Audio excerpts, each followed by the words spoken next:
नमस्कार दोस्तों, एक बार फिर स्वागत है हमारे channel maths by MRB sir में। तो दोस्तों, पार्ट 1 में हमने हिंदी में बहुत सारी बातें बताई थी आपको, जो आपको याद करना है 24 मार्च से पहले। देखिए भाई, 24 मार्च यहाँ पे लिखा गया डरावना मार्ग है।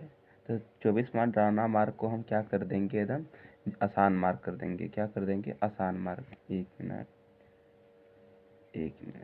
पेन खोल दी। हाँ, एकदम आसान मार्ग कर देंगे। आसान मार्ग लिख देते हैं, एकदम आसान मार्ग। तो डरावना नहीं, बिल्कुल अब 70 में 70 आएगा। 70 में 70 आएगा, ठीक है ना। लेकिन मैं आपसे वादा करता हूँ कि 65 नंबर फिक्स आपका है। 70 70 कहीं ना कहीं कट ही जाता है, तो 65 आएगा फिक्स बिल्कुल।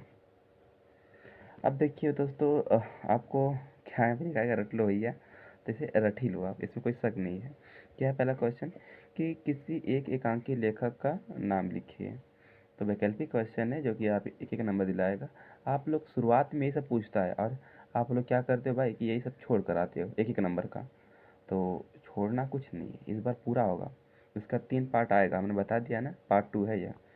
तो किसी एक एकांकी लेखक का नाम लिखिए, तो इसका आंसर होगा राजकुमार वर्मा। और इन्होंने क्या लिखा है? दीपदान एकांकी। अब सेकेंड हमारा क्वेश्चन है कि किन्हीं 2 उपन्यास लेखक का नाम लिखिए। तो पहले हमारे तो मुंशी प्रेमचंद्र जी ही हैं, जिन्होंने क्या लिखा है? गोदान लिखा है और गबन। अच्छा, बता सकते हो गोदान और गबन के अलावा इन्होंने और क्या लिखा है? तो इन्होंने कर्मभूमि और रंगभूमि भी लिखा है। इनका भी उपन्यास है, 4 उपन्यास हो गया, तो आपको याद रखिएगा।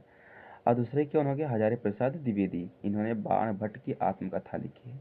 अगर पेपर में से पूछता कि बाण भट्ट की आत्मकथा किसने लिखी है, या रचना आत्मकथा का रचनाकार कौन है, बाण भट्ट की आत्मकथा का रचनाकार कौन है, तो अच्छा हजारी प्रसाद द्विवेदी। दोनों तरह से याद रखिएगा। किन्हीं 2 कहानीकारों का नाम लिखिए। तो पहला तो हमारे हो गया मुंशी प्रेमचंद्र जी, और सेकंड हो गया हमारे भैया जयशंकर प्रसाद, ठीक है। अच्छा, इसके बाद किसी एक निबंधकार का नाम लिखो। तो पहला तो हो गया हमारा आचार्य रामचंद्र शुक्ल, इन्होंने चिंतामणि लिखा है। और दूसरे हमारे हो गए कौन? रणधारी सिंह दिनकर, उन्होंने लिखा उजली आग और अर्धनारीश्वर, ठीक है ना। अब पेपर में आ सकता है अर्धनारीश्वर के लेखक कौन है, तो रणधारी सिंह दिनकर। यह रट के जाना भाई साहब, रट के जाना, है ना। अब नहीं रटोगे तो फिर हम क्या करेंगे अब। किसी एक संस्मरण विधा के लेखक का नाम लिखिए। किसी एक संस्मरण, तो विधा में मैंने बताया विधा क्या होती है, ठीक है ना। महादेवी वर्मा और श्री राम शर्मा। 2 ठो नहीं लिखना इसमें, आप कोई एक ही याद रखिएगा जिसमें सबसे याद आ जाए। तो वर्मा शर्मा काफ़ी अच्छे हैं। मेरी असफलताएं, अब किस विधा की रचना है भैया साहब? मेरी असफलता किस विधा की रचना है? तो आंसर है आत्मकथा विधा की रचना है। और आत्मकथा किसने लिखा है? गुलाब राय। इसके बाद आ गया क्वेश्चन हमारा कि बाण भट्ट की आत्मकथा, बाण भट्ट की आत्मकथा के लेखक कौन है? तो आंसर हजारी प्रसाद द्विवेदी है। आगे हम पढ़ते हैं। हमने कुछ महत्वपूर्ण रचनाएं लिखी हैं, उनकी विधा और विधा का नाम लिखा है, लेखक लिखा है हमने, उसको आपको रट लेना है भाई साहब, इसे रट के जाइएगा, ठीक है। इसमें कोई क्वेश्चन 2 क्वेश्चन आएगा इसमें से, फिक्स है। तो आपको नंबर चाहिए तो बताइए भाई, याद कर लीजिए, नहीं चाहिए तो छोड़ दीजिए। पहला, विधा लेखक विधा का नाम, ये तो लिखना है। सूरज का 7वां घोड़ा। सूरज का 7वां घोड़ा किसने लिखा है? धर्मवीर भारती।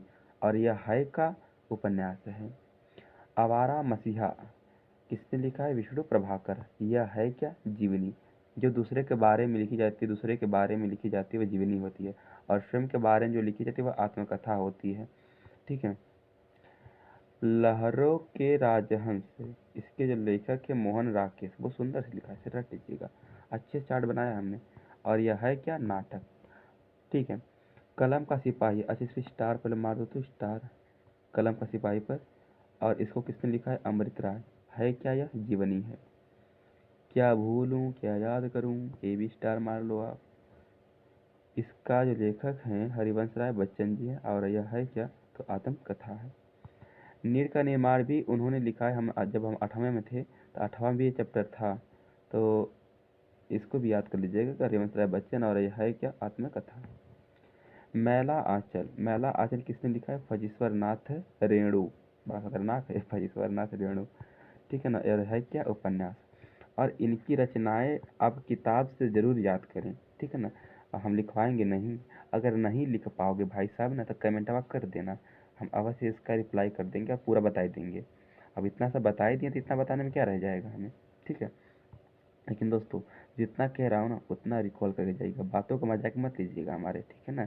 हल्के में लेकर आओगे तो 24 मार्च के बाद 25 मार्च का देखा ना कि क्या सर का बताया हुआ आया या फिर नहीं आया। आचार्य रामचंद्र शुक्ल की रचनाएं याद कर लेना, जैसे चिंतामणि हो गया उनका, और चिंतामणि तो उनकी उपन्यास है ना, क्या था, चल छोड़ी, जो भी होगा देख लीजिएगा उसे, ठीक है ना। यह चिंतामणि होगा। और इसके बाद डॉक्टर राजेंद्र प्रसाद की रचना याद कर लेना, जयशंकर प्रसाद, पद्मनाभ पुन्नालाल बख्शी, रामधारी सिंह दिनकर। और किताबें जो जीवन परिचर्या होती है ना, वहाँ से रचनाएं नीचे लिखी होती है, उसको 2 ठो 3 ठो याद कर लीजिए ना, मैक्सिमम 2 ठो लिख कर याद कर लीजिएगा, 2 को। ये हमेशा पूछता है भाई साहब। भागवत शरण उपाध्याय हरिऔध, है ना, ये भी आप याद कर लीजिएगा। जयशंकर प्रसाद का भी रचनाएं याद कर लीजिएगा। एक सूर्यकांत त्रिपाठी निराला भी होते हैं, उनको भी याद कर लीजिएगा। और ये तो फालतू का नंबर देता है ना। 2 श्लोक याद कर लें, पहली बात। 2 श्लोक क्यों भाई साहब, एक क्यों नहीं? क्योंकि भाई 2 श्लोक का मतलब हम कह रहे हैं ना, देखिए संस्कृत से याद करना है, संस्कृत से याद करना है, संस्कृत से याद करना है। क्यों 2 श्लोक? क्योंकि भाई अगर आप एक श्लोक याद किए हो, अगर वही पेपर में आ जाए तो फिर क्या करोगे आप? अगर वही पेपर में आ जाए तो क्या करोगे? कुछ नहीं कर पाओगे। तो उसको लिखना नहीं होता है ना। अब 2 याद कर लो जो पेपर में ना आया हो तो कहता है, तो यह फिक्स है ना। तो आप इसे याद कर लीजिएगा। और अगला हमारा जो टॉपिक होगा किस पर होगा बताइए, बताइए कमेंट करके किस पर होगा। लेकिन हम बता देते हैं, हम अपना तीसरा भाग किस पे ले रहे हैं। तीसरा भाग हम ले रहे हैं, बता दे, रेखांकित पदों पर। रेखांकित पदों की व्याख्या संदर्भ लिखना वह कराएंगे, जो आप नहीं कर पाते, छोड़ कर आते हो। मूर्खों छोड़ कर नहीं आना, सब कुछ करके आना है, ठीक है ना। इसके बाद आप कमेंट कर देना, सर यह वाला पढ़ा दीजिए, और ये वाला में से क्या आएगा बता दीजिएगा ना। जो चैप्टर नहीं आएगा वो बता देना, हम करवा देंगे। Thank you. और लाइक शेयर कमेंट जरूर करना और सब्सक्राइब करना ना भूलना। Thank you.